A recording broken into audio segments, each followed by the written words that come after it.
გიგა ფარტენაძის საქმე გახსნილია დანაშაულის შესახებ გამოძიების შედეგები და გარემოებები პროკურატურამ ოფიციალურ ვებგვერდზე დღეს გამოაქვეყნა. წერილში ნათქვამია, რომ 2014 წლის 4 მარტს დაახლოებით ღამის 2 საათსა და 20 წუთზე საკანში, რომელშიც გიგა ფარტენაძე იმყოფებოდა პატიმრებს შორის სიტყვიერი შელაპარაკება დაიწყო, რაც ფიზიკურ დაპირისპირებაში გადაიზარდა, რა დროსაც გიგა ფარტენაძე იატაკზე წააქციეს.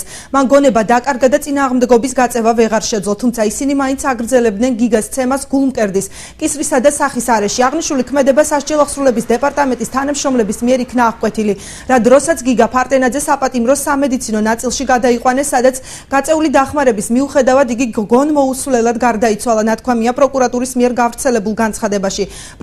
პროკურატურის დასკვნის შესახებ ოჯახმა მედიის საშუალებით გაიგო. გიგას ნათესავები გამოძიებას უნდობლობას უცხადებენ და ამბობენ, რომ დანაშაულის უშუალო ჩამდენებთან ერთად ციხის ადმინისტრაციის თანამშრომელთა პასუხისმგებლობის საკითხიც უნდა დაისვას.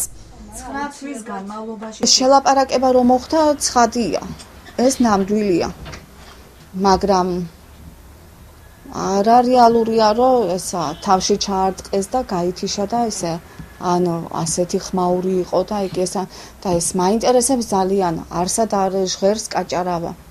კაჭარავა იმყოფებოდა საკანში, იყო მისი მეგობარი და ძალიან მაინტერესებს, რატომ არ ფიგურირებს არსად.